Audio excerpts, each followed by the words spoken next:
melanjutkan hadis yang nomor 290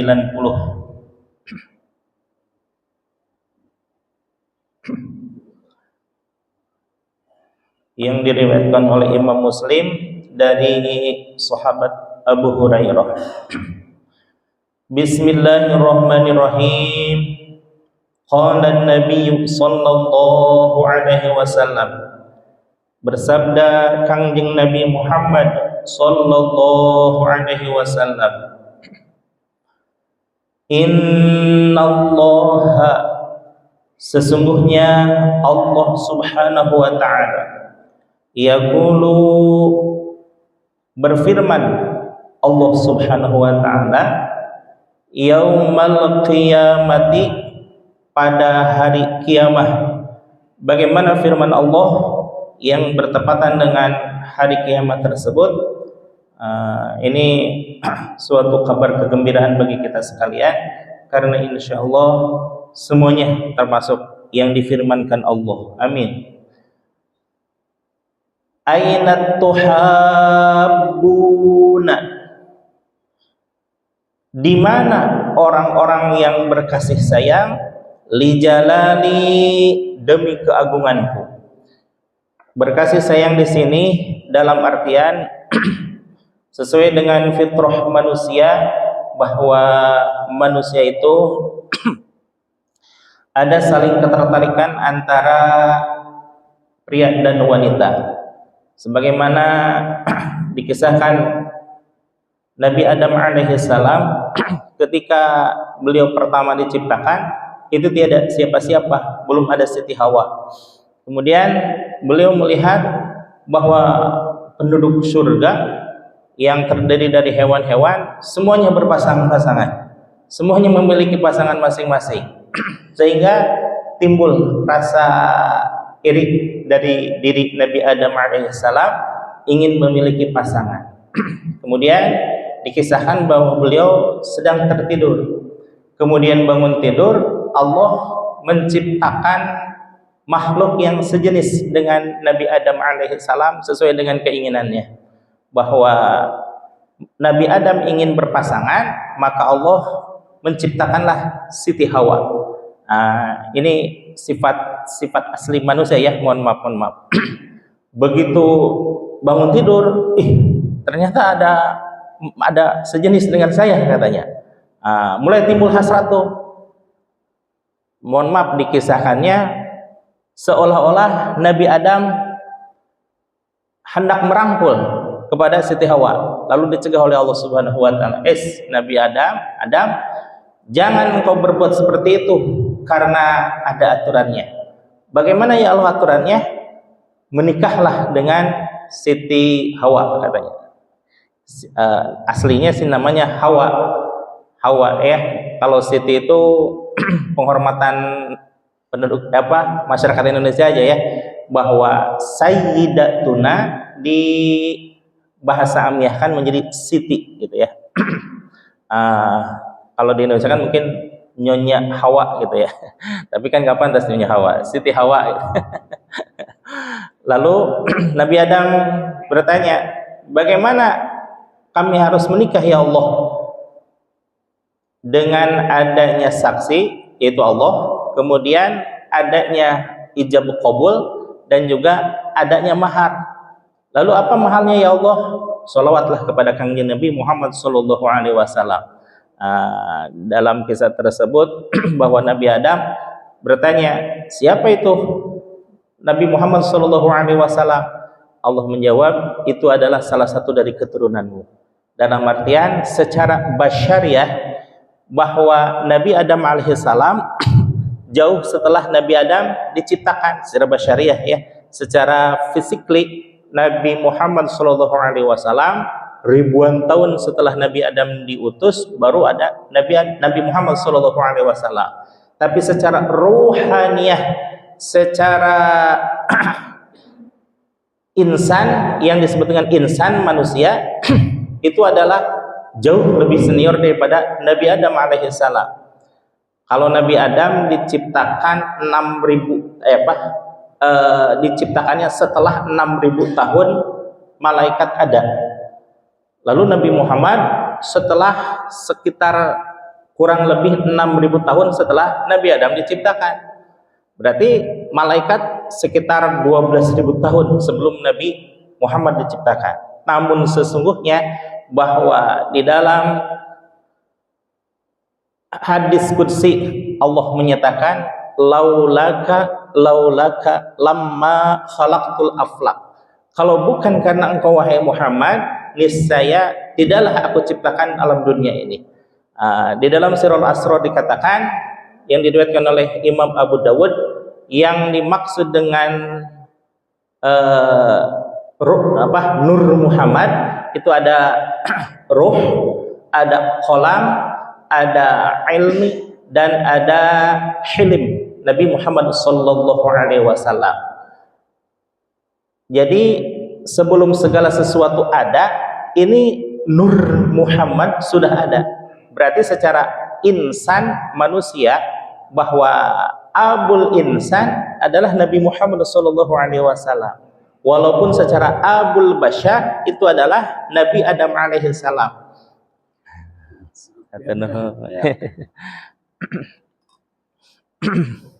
Maka bersalawatlah Kangnya Nabi Adam alaihissalam kepada Nabi Muhammad, maka serta merta sahlah beliau sebagai suami dari Siti Hawa alaihassalam. Setelah pernikahan tersebut kemudian merasa senanglah Nabi Adam alaihissalam dikaruniai pasangan yang sejenis dengan beliau, yaitu Siti Hawa alaihissalam. Kemudian baru di dalam firman Allah Subhanahu wa taala yang termaktub di dalam hadis qudsi ini, Allah menyatakan ainat tuhabbuna li jalali. Mana orang-orang yang berkasih sayang demi keagunganku, kata Allah.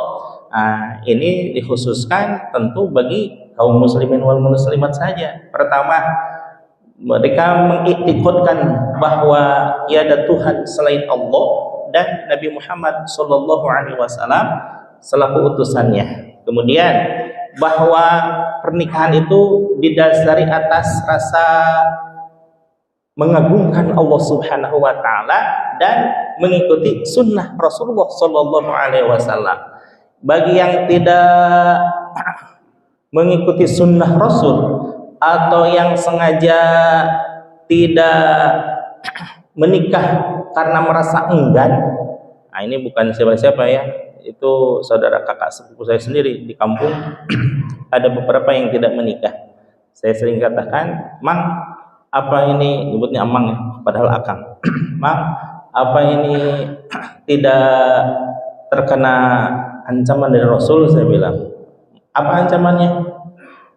Man raghiba sunnati falaysa minni. Barang siapa yang tidak mengikuti sunnahku, kata, yang enggan mengikuti sunnahku, kata Kangjeng Nabi, falaysa minni, maka itu bukanlah dari golonganku. Tidak dianggap umatnya Rasulullah sallallahu alaihi wasallam. Dia malah menjawab, asal tidak melakukan zina aja, maka biasa-biasa aja. Maklum orang tidak pesantren gitu ya. Jadi dalilnya hanya dalil secara akli saja, bahwa pernikahan itu salah satunya untuk menghindari zina. Ya, itu baru hanya sebagian kecil daripada fungsi pernikahan. Tapi sesungguhnya pernikahan adalah pertama, sebagai manusia tentunya kita ingin bahwa seluruh aktivitas hidup ini menjalankan sesuai perintah Allah Subhanahu wa taala. Yang kedua, karena mengikuti sunnah Rasulullah sallallahu alaihi wasallam. Sedemikian hebatnya Rasulullah beribadah, sedemikian tingginya ilmu dan amalnya Rasulullah sallallahu alaihi wasallam, beliau tetap nikah, beliau tetap makan, beliau tetap tidur. Jadi memenuhi haknya sebagai manusia. Masa kita tidak seperti Rasul gitu ya, mementingkan apa tuh keegoannya masing-masing gitu ya, tidak nikah. Lalu bagaimana dengan ulama-ulama yang tidak menikah, seperti halnya Imam Nawawi, bukan Syekh Nawawi ya. Kalau Syekh Nawawi Al-Bantani ditara sekitar 200 apa 197 tahun yang lalu. Kalau Imam Nawawi merupakan ulama terbesar dari kalangan Syafi'iyah. Penganut mazhab Imam Syafi'i yang paling utama adalah Imam Nawawi, walaupun beliau tidak menikah. Kenapa tidak menikah? Karena memang Allah cabut kecintaannya terhadap wanita, dan memang kehidupannya disibukkan dengan keilmuan. Kalau beliau tidak berceramah, tidak mengajar, ya menulis. Kalau tidak menulis, ya belajar. Kalau tidak belajar, ya mengajarkan keilmuan dan lain sebagainya. Maka seluruh hidupnya itu dihabiskan untuk keilmuan, ya. Kalau zaman sekarang kayaknya nggak ada orang yang sibuk dengan ilmu gitu ya. Paling sibuk dengan urusan duniawi ya, seperti halnya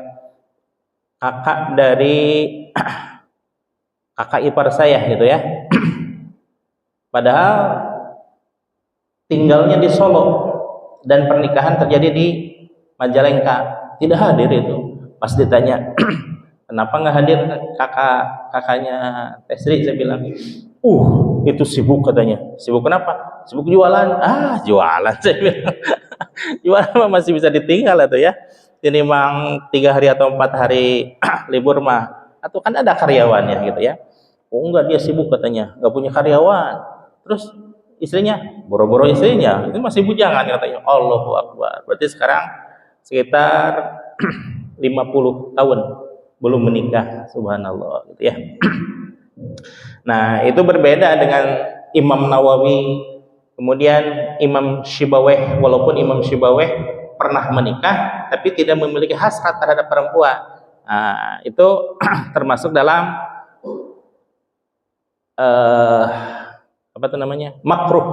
makruh kalau seandainya dipaksakan untuk menikah sementara hasratnya tidak ada, gitu ya. Nah, itu malah akan menyengsarakan pasangannya, karena kalau sudah menikah merupakan yang tadinya haram gitu, karena sudah menikah menjadi wajib gitu ya, menjadi wajib untuk memberikan nafkah kepada pasangannya masing-masing. Nah, al-ulamaul buzzah itu ulama-ulama yang membujang. Salah satu di antaranya adalah Imam Nawawi, yang memang kehidupannya selalu disibukkan dengan pengetahuan, ilmu pengetahuan saja ya. Kalau mencari nafkah hanya sekedarnya untuk menopang kehidupannya. Nah, kalau untuk itu pengecualian bahwa tidak termasuk dengan sabda Kangjeng Nabi bahwa man raghiba an sunnati falaysa minni. Barang siapa yang tidak mengikuti sunnahku, kata Rasulullah Shallallahu Alaihi Wasallam, merasa enggan untuk melaksanakannya karena gengsi atau karena apa, falaysa minni, maka bukan dari golonganku. Ya, sementara Imam Syafi'i dan lain-lain itu tidak termasuk karena itu pengecualian.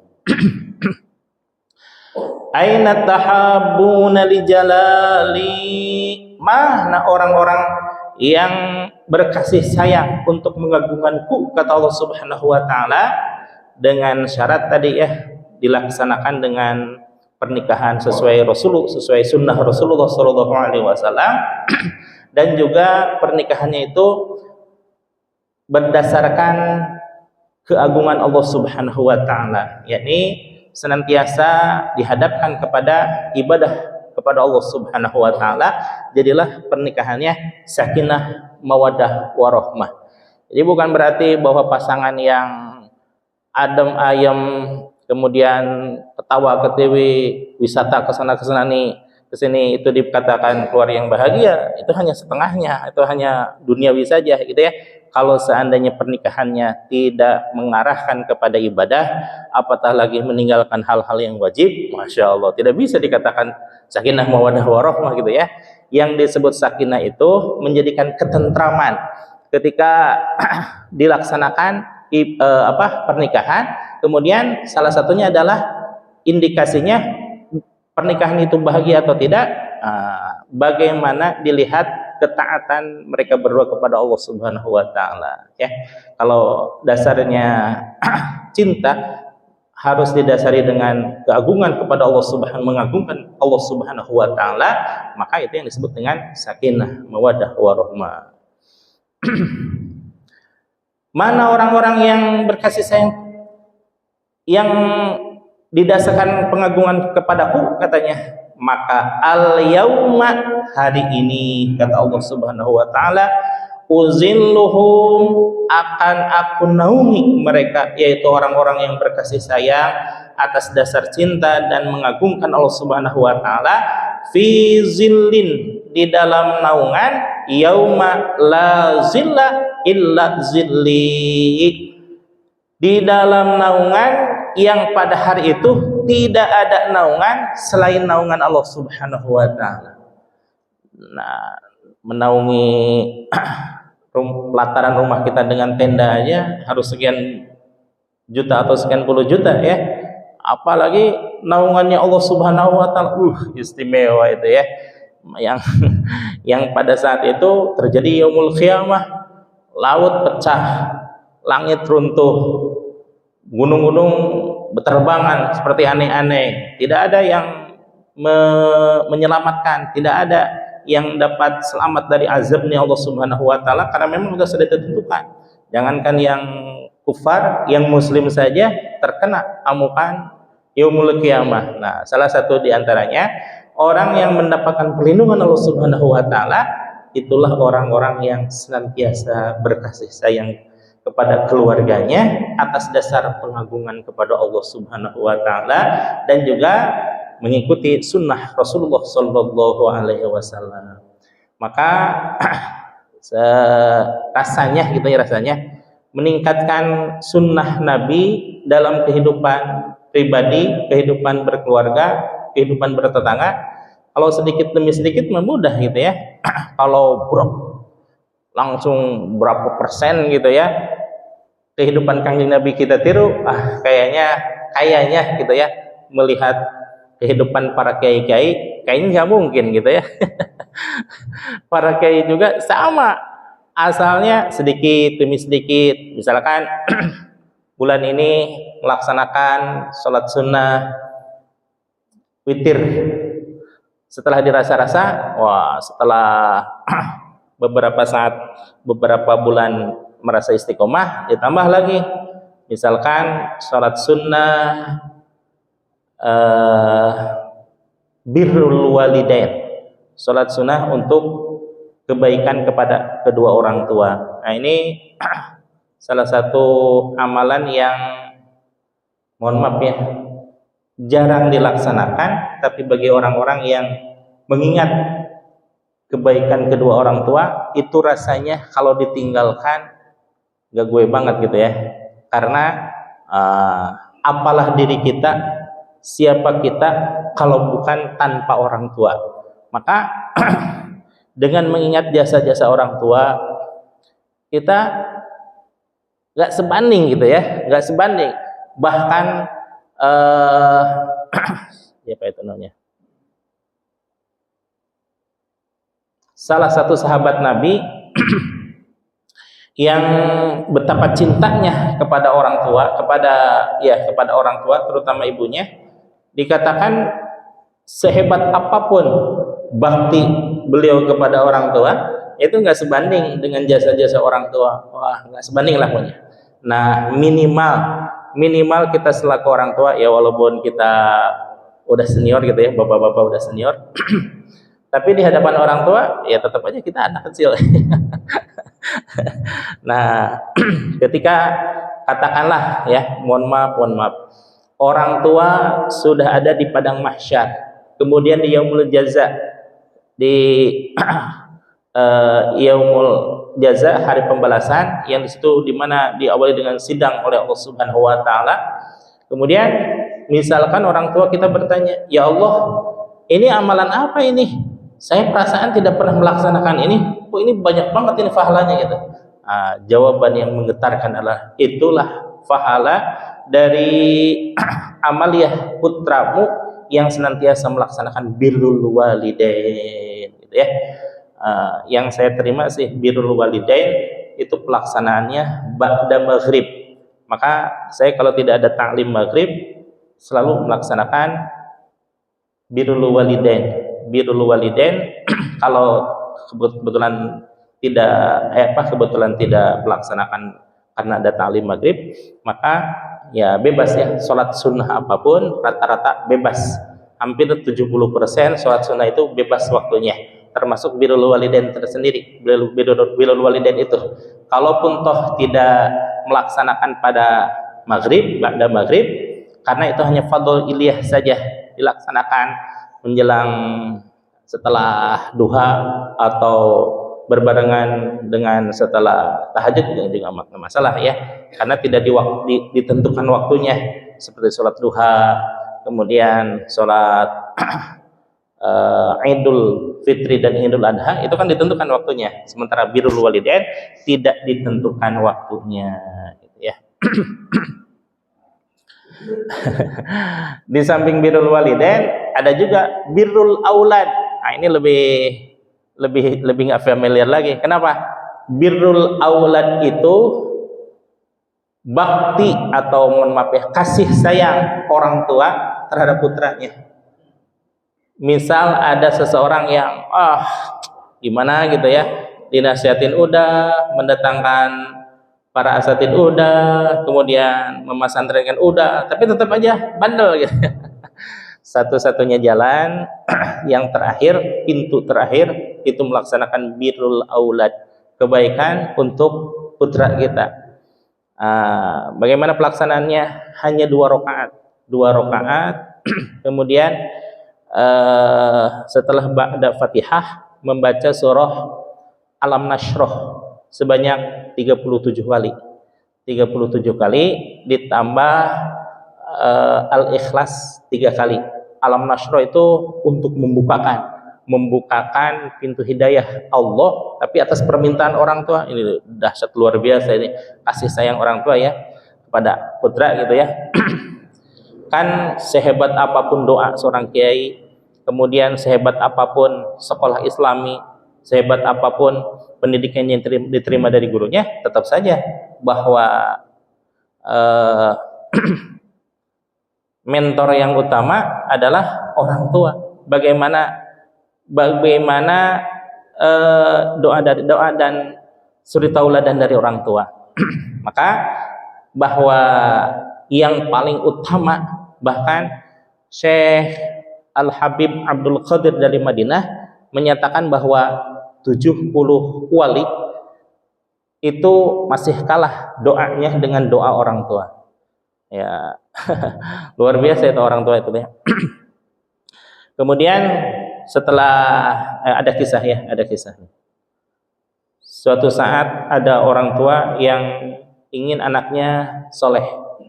Salah satu kesolehannya ingin bahwa anak itu melaksanakan sholat gitu ya, karena ini dikatakan nggak sholat katanya. Suatu saat orang tua itu mengajak beliau umroh, tapi tetap saja dia nggak mempan. Maksudnya Allah belum memberikan izin kepada putranya untuk menjadi soleh gitu.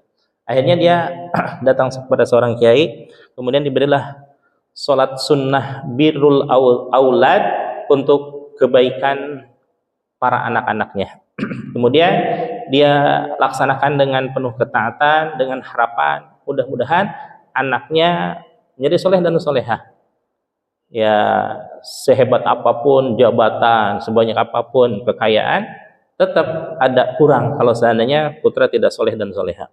Kemudian satu hari si anak itu tertegun melihat orang-orang kayaknya enak gitu ya pulang dari masjid. Akhirnya di seberang sana gitu ya, si orang tuanya nelpon, hanya berdering. Akhirnya artinya berdering itu diterima tapi nggak diangkat gitu. Si orang tua udah cemas aja gitu, kemana ini anak katanya. Ternyata si anak itu sedang sholat gitu ya. Si orang tua sampai bahagianya luar biasa gitu ya, melihat anaknya sholat. yang itu sudah bertahun-tahun dia tidak dilaksanakan. Akhirnya sampai hari ini dia tetap melaksanakan birrul aulad sebagai ungkapan rasa syukur kepada Allah Subhanahu wa taala, ya. Nah, keluarga yang sakinah mawaddah warahmah itulah keluarga yang diharapkan menurunkan putra putri yang soleh dan solehah. Tidak mungkin putra, ya bukan tidak mungkin ya, bukan sesuatu yang mustahil. Artinya jauh kemungkinan kalau seandainya seorang anak lahir dari keluarga yang tidak taat kepada Allah Subhanahu wa taala. Ya, karena anak itu adalah cerminan orang tua. Bagaimana harapan orang tua, ya itu tercermin kepada anak kita, ya. Maka berbahagialah bagi siapapun yang memiliki putra putri soleh dan solehah. Karena itu subhanallah, itu ya harta yang tidak ternilai gitu. Sehebat apapun kekayaan, belum pernah ketika bertemu dengan teman orang menanyakan harta kekayaannya, betul ya? Yang ditanya pasti apa? Putra, gimana putranya, sehat? Oh, putra yang ditanyakan gitu ya. Karena itu sesuatu yang luar biasa gitu ya. Dan merupakan suatu lumrah. Ternyata di luar negeri pun sama gitu ya. Yang ditanyakan itu kalau tidak keluarga, ya putranya gitu ya. Ya, barusan hadis yang diriwayatkan oleh Imam Muslim menyatakan tentang kabar gembira bagi kita sekalian bahwa orang yang berkasih sayang terhadap keluarganya atas dasar cinta dan mengagungkan Allah Subhanahu wa taala, insyaallah pada hari yaumul qiyamah nanti akan dilindungi oleh Allah Subhanahu wa taala sebagaimana Allah melindungi orang-orang yang dikasihinya, yang pada saat itu tidak ada perlindungan selain daripada lindungan Allah Subhanahu wa taala. Lalu apakah hanya ini yang menjadikan Allah melindungi orang-orang yang ingin dikasihinya? Tidak ya, ini hanya salah satunya ya. Salah satunya bahwa orang yang akan dilindungi oleh Allah Subhanahu wa taala adalah orang yang berkasih sayang terhadap keluarganya dengan atas dasar mengagungkan Allah Subhanahu wa taala. Bagaimana kalau seandainya ada bujangan gitu ya, ada bujangan yang belum menikah atau gadis yang belum menikah tapi ingin mendapatkan perlindungan Allah di hari yang tidak ada perlindungan kecuali perlindungannya Allah Subhanahu wa taala. Banyak hadis-hadis yang lain ya. Seperti hadis man qala la ilaha illallah, barang siapa yang mengucapkan kalimat la ilaha illallah dakhala hisni, seperti halnya orang yang masuk ke dalam bentengku. Wa man dakhala hisni amina min azabi, siapa orang yang masuk ke dalam bentengku, kata Allah Subhanahu wa taala, maka amanlah dari azabku. Hari kiamat itu hari yang sangat dahsyat, tapi sedahsyat-dahsyatnya kiamat itu masih kalah dengan azabnya Allah Subhanahu wa taala. Itu kiamat belum seberapa dibandingkan dengan nerakanya Allah, dan nerakanya Allah itu tidak seberapanya dengan murkanya Allah Subhanahu wa taala. Tapi orang yang senantiasa mengagungkan kalimat Allah la ilaha illallah, insyaallah mendapatkan perlindungan Allah, aman dari azabnya Allah. Itu banyaklah ya kriteria orang yang mendapatkan perlindungan Allah. Salah satunya ya barusan ya, yang senantiasa berzikir kalimat la ilaha illallah, atau bagi kita orang yang senantiasa berkasih sayang dengan keluarganya. Rawahu Imam Muslim dari sahabat Abu Hurairah.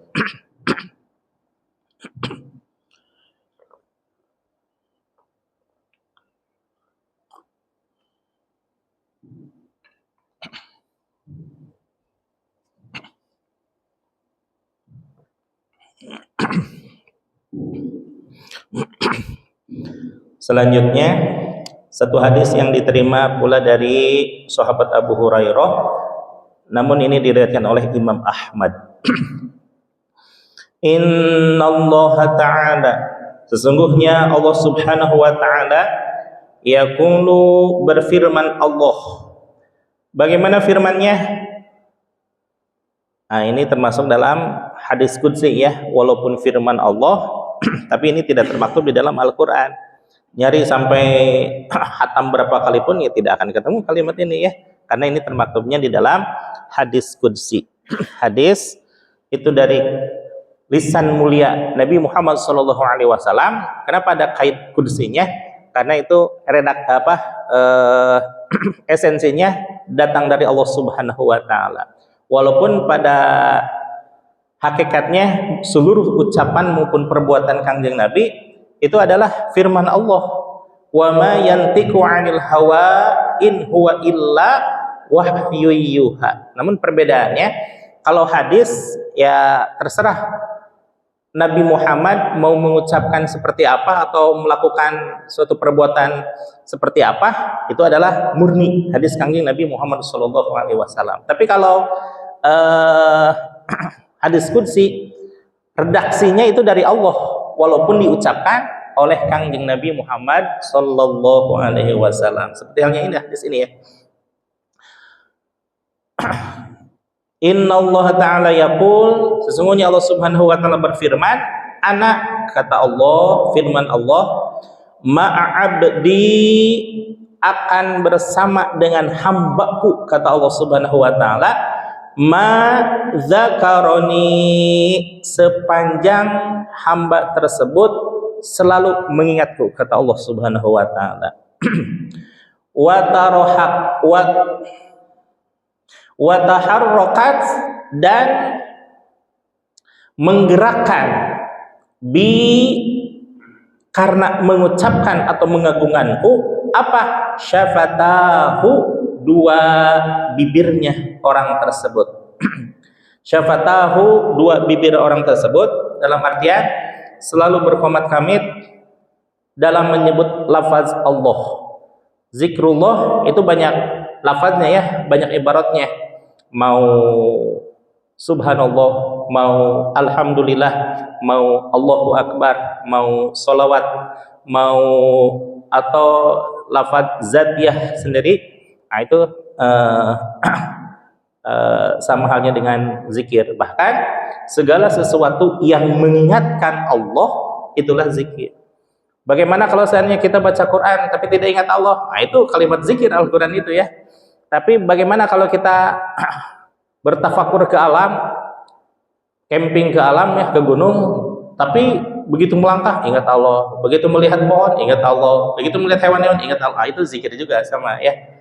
Kalau segala sesuatu yang mengingatkan diri kita kepada Allah, itulah yang disebut dengan zikir. Walaupun lisannya tidak mengucapkan lafaz-lafaz zikir, tidak mengucapkan subhanallah, tidak mengucapkan Allahu akbar, tapi hatinya subhanallah. Dengan bertadabbur alam semakin meningkatkan rasa kemahabbatan kepada Allah Subhanahu wa taala. Maka itu yang disebut dengan zikrullah ya. Atau ada juga santri yang bibirnya mah melafazkan lafaz zikir. Seperti apa gitulah ya. Seperti zaman dulu saya ya. Waktu SMA gitu ya. Wirid ini ya, gitu ya. Dilaksanakan wirid tak, tapi niatnya bukan karena Allah ya, maklum SMA kan ya gitu ya. Niatnya karena ingin sesuatu, bukan zikir itu namanya. Walaupun secara lahiriah mengucapkan lafaz zikir, tapi tujuannya bukan untuk Allah ya, bukan disebut dengan zikir. Karena yang disebut dengan zikir adalah mengingat Allah. Gitu ya.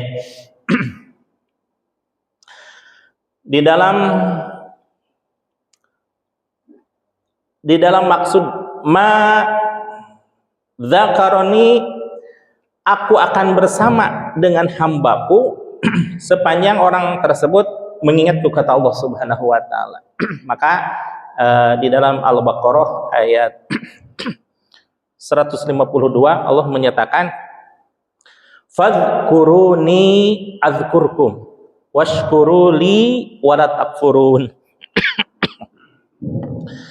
berzikirlah engkau sekalian kepadaku, kata Allah, fadhkuruni azkurkum, maka pada detik itu pula aku akan mengingat kamu. Nah, ini saya pahami betul ketika rugi seandainya mengingat sesuatu selain Allah. Kenapa? Saya rasakan sendiri tahun berapa itu ya? 2014 ya, 2014.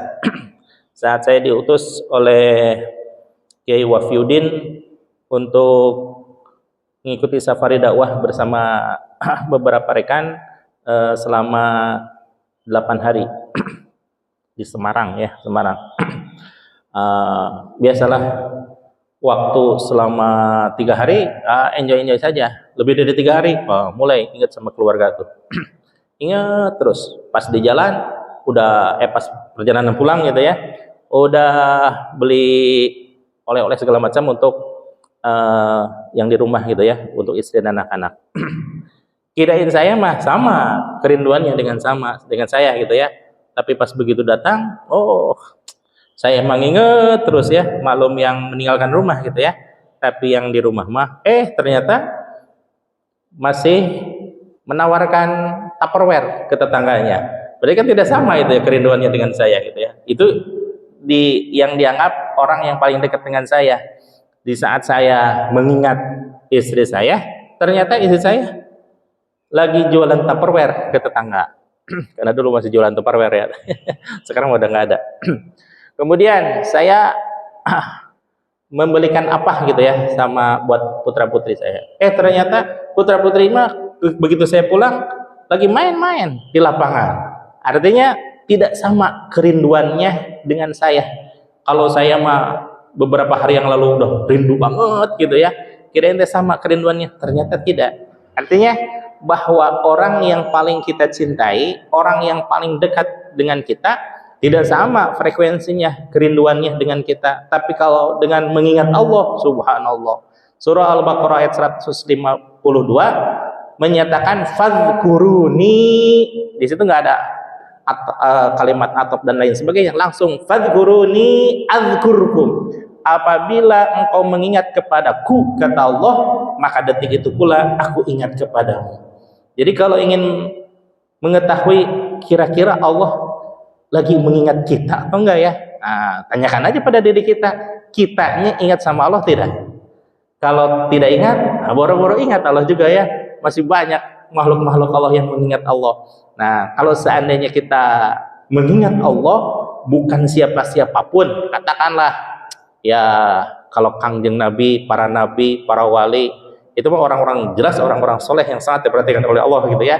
Sementara kita yang bukan siapa-siapapun, tapi kalau kita mengingat Allah, maka detik itu pula kita di dalam pantauan Allah Subhanahu wa taala, dalam kasih sayang Allah Subhanahu wa taala. Maka berbahagialah orang-orang yang senantiasa mengingat Allah, dalam artian senantiasa qalbunya bersama dengan Allah. Maka kata Kangjeng Nabi apa tuh? Kun ma'allah, tetaplah istiqomah bersama dengan Allah. Tapi kan bukan kita ya, mohon maaf, saya selama beberapa puluh tahun mencoba untuk bersama dengan Allah, tetap aja nggak bisa. Walaupun cita-cita mah pingin gitu bersama dengan Allah, tapi itu hanya terjadi beberapa detik saja. Itu pun saat-saat saya melaksanakan ibadah terbaik kepada Allah. Apa ibadah terbaik kepada Allah? Melaksanakan sholat. Allahu Akbar. Ketika melafadzkan Allahu Akbar, saya ingat sama Allah bahwa saya akan atau sedang melaksanakan sholat. Nyebut Allahu Akbar, kira-kira menurut Bapak berapa detik itu? Allahu Akbar, mungkin 4 atau 5 detik ya. Selama dalam waktu 24 jam Allah mengasih kesempatan buat saya 4 dikali 5, katakan 20 detik ya, sekitar 20 detik untuk mengingat Allah. Kesananya gimana? Allahu Akbar, berai langsung ya. Ingatan saya ingat pada hutang, ingat cicilan motor yang belum dibayar, ingat anak SPP belum dibayar dan lain sebagainya gitu ya. Jadi dalam hidup saya sehari semalam selama 24 jam tersebut hanya sanggup untuk mengingat Allah beberapa detik saja. Mungkin juga kurang dari 20 detik gitu ya. Mungkin itu ya. Yang padahal Allah menitipkan waktu 24 jam. Dan sementara Nabi Muhammad SAW mewasiatkan kepada kita untuk senantiasa bersama dengan Allah. Kun ma'allah. Tetaplah istiqomah untuk senantiasa bersama dengan Allah. Namun Kangjeng Nabi pun menyadari bahwa spiritualitas umatnya tidak sehebat sebagaimana para sahabat. Maka Nabi Muhammad SAW memberikan pilihan, fa illam takun ma'allah, kalau seandainya kita belum sanggup untuk bersama-sama dengan Allah, kun ma'aman kana ma'allah, maka tetaplah bersama dengan orang yang orang itu selalu bersama-sama dengan Allah. Kenapa? Fa innahu, karena bersamanya engkau dengan orang yang selalu bersama dengan Allah, yusiluka ilallah, maka insyaallah hakul yakin orang tersebut akan menghantarkan ruhaniyah dan spiritualitas kita kepada Allah Subhanahu wa taala. Maka kalau diibaratkan Ahmad Dhani gitu ya, Ahmad Dhani atau siapa itu ya ngaji, jangan Arman Maulana itu ya.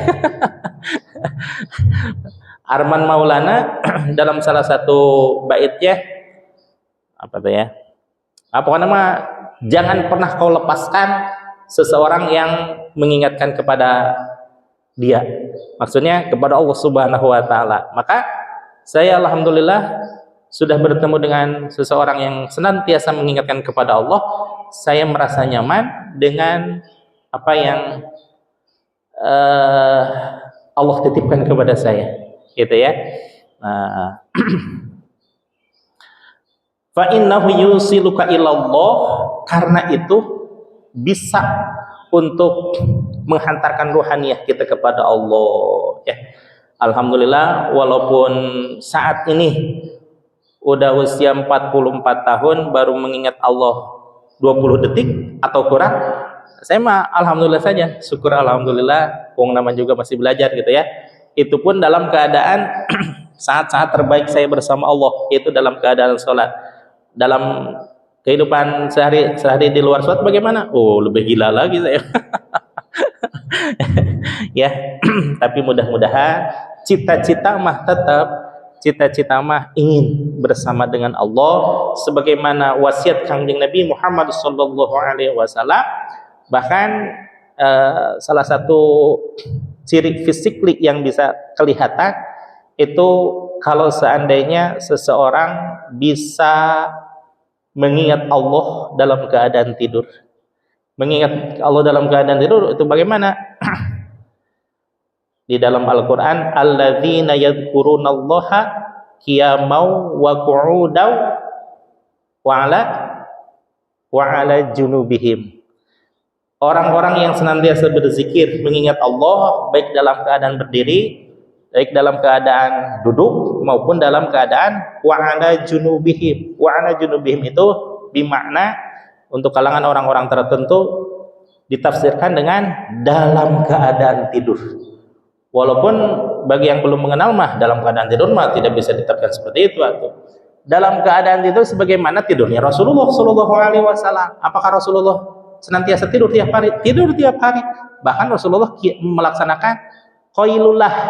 Qailullah itu tidur siang menjelang zuhur karena untuk menguatkan ibadah di malam hari. Rasulullah itu 2 kali tidurnya. Pertama qailullah sekitar setengah jam atau 1 jam, kemudian qiyamul lail beberapa jam menjelang tengah malam gitu ya. Rasulullah tuh ya nggak kayak saya gitu, dikit-dikit tidur. Dalam keadaan rapat pun saya masih bisa tidur. Nah, bagaimana ungkapan Rasulullah Shallallahu Alaihi Wasallam dalam salah satu hadis. Tapi hadis ini ternyata subhanallah gitu ya, kaitannya dengan sholat sunat taraweh. Sholat sunat taraweh gitu ya. Rasul menyatakan dalam beberapa hadis gitu ya. Dalam salah satunya berkaitan dengan taraweh. Tapi saya ungkapan yang berkaitan dengan mengingat Allah ini aja, mengingat Allah ketika tidur. Ainaini, dua mata saya terpejam. Oh bukan, maaf. Nama ainaini, terpejam dua mata saya. Walam yanam qalbi, dan tidak terpejam qalbu saya sedetik pun dari mengingat Allah. Ini bukan keistimewaan Kangjeng Nabi saja, bukan. Seluruh para nabi yang jumlahnya 124.000, berikut jumlah para wali yang setiap kurunnya ada sama dengan jumlah Kangjeng Nabi, yaitu 124.000 sampai yaumul kiamah, itu diberikan keistimewaan bisa mengingat Allah dalam keadaan tidur. Jadi itu keistimewaan para nabi dan para wali, senantiasa hatinya tidak pernah terpejam sedikit pun, sekalipun itu dalam keadaan tidur. Kalau ada orang yang dalam keadaan tidur bisa mengingat Allah, itu waliullah itu ya. Sementara bagi yang belum bisa, itu wali-wali daya baru sampai tahapnya ya. Insya Allah mudah-mudahan kita senantiasa diberikan hati yang senantiasa bersama dengan Allah, menerima kasih sayang Allah, dan mengikuti petunjuk Rasulullah Sallallahu Alaihi Wasallam. Insya Allah.